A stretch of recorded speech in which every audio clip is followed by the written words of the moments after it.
It's dinner time. Well, it's gonna be dinner time, but I'm gonna show you how to skin and gut out a squirrel. And I got a lucky shot on this puppy. I got him in the ear.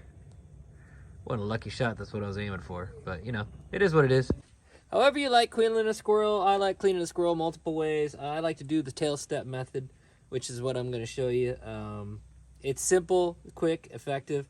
Best part is having a good sharp knife. The knife I'm using is the Bravamano Optio, which you can get at bravamano.com.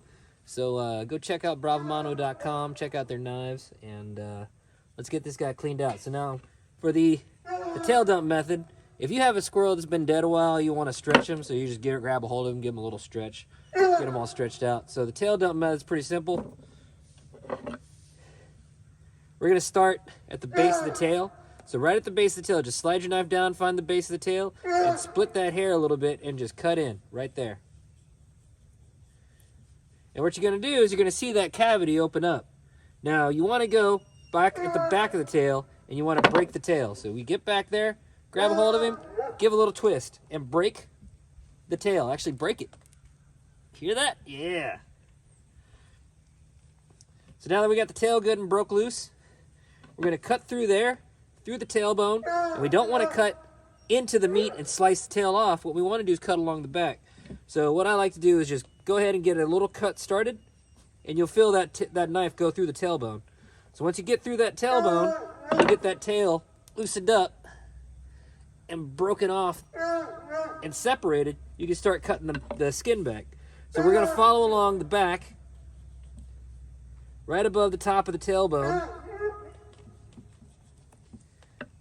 And we're going to follow right along there, right along the sides, and we're going to expose a good portion of the meat that's back on the back part of the squirrel.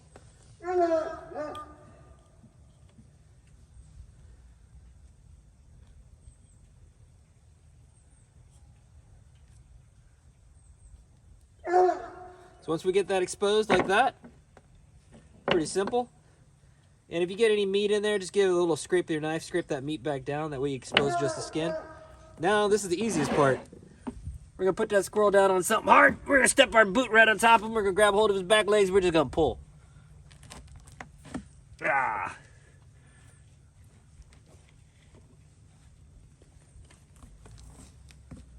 There we go. Get a good grip on him, and he'll come out just like a sock.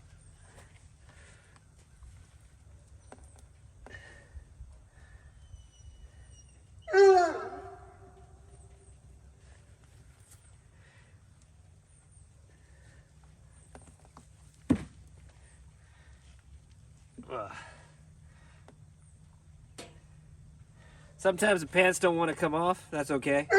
You can just grip the pants and pull them down. Just get a grip on the pant leg. Just pull it right on down. Pull your knuckles out. Basically your knees. Pull them out. Deep pants a little bastard. Go ahead and grip on your skin. Pull your skin up. Find your elbows. Pull your elbows free.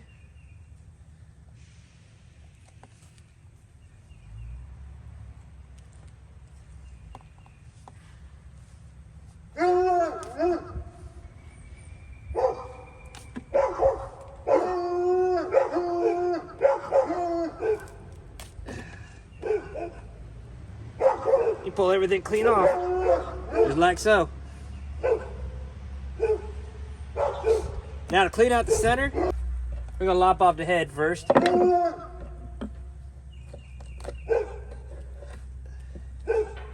got the head off. I go straight down the chest. Split that chest bone open. Get those ribs separated. Then, I just clean straight down the center. Trying to stay right along the gut plate. That way I'm not cutting the guts open.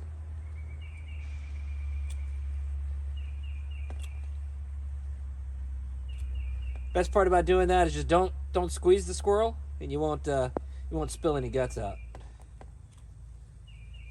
When you get down to here, down the tailbone, lay it down and just work on in from one side of the tailbone, the pelvic bone, and it just splits right open. And you can just pop that open. And of course, I'm gonna move you over here. Move you over here to the trash can. And that's where all these guts are going. Part of the intestines fell out, but all I gotta do is just take that, peel down. Got kidneys, peel those out. And just keep peeling everything off. You got the diaphragm here in the center. Just take your 2 fingers, run right down the side of the body cavity, pop through that diaphragm. It pops open, just as if you were popping a bubble, and you'll be able to pull everything else out. Open it up. Notice there's not a lot of blood, and there we go. Clean, easy, peasy. Not bad for a headshot. Here's how I clean out my squirrels. I will take the whole shoulder, front legs, shoulders off, and when I clean out the back, I will trim up the back to be able to get these little pieces that where the shoulder's connected to. That's the little back straps. I keep the whole backbone, keep the inside sirloins, and of course the outside sirloins, those back muscles. I keep those in there, but I take the ribs off. Now the reason I take the ribs off is because, one, there's just not a lot of meat there, and I just don't like picking little bones out of my teeth or out of my mouth or out of my food. But this has a good amount of meat, so I'm going to fry these up.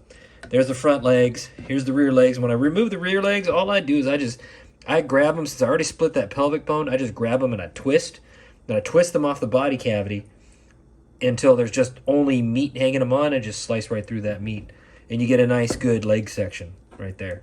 So now these are going to go in a Ziploc bag with some milk, and I'm just going to let them sit for a little bit. Now, a lot of people would age their squirrels. They'd put them in a vacuum bag, and then they'd age them in the fridge. You know, not putting them in the freezer, actually just putting them in the fridge and let them sit for a week. And really the reason for that is to get some of the woody, gamey taste, you know, the rodent taste of a squirrel out. And to me, squirrels don't have any more rodent taste than a wild rabbit, like a wild cottontail does.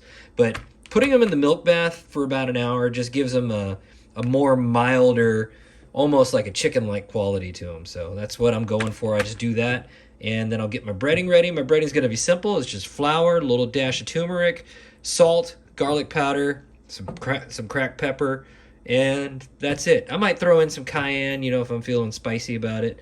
But I want to share it with the family. My kids don't like spicy food, so more than likely I'm just going to leave out the cayenne pepper. So it's just going to be garlic, salt, flour, and salt and pepper to taste.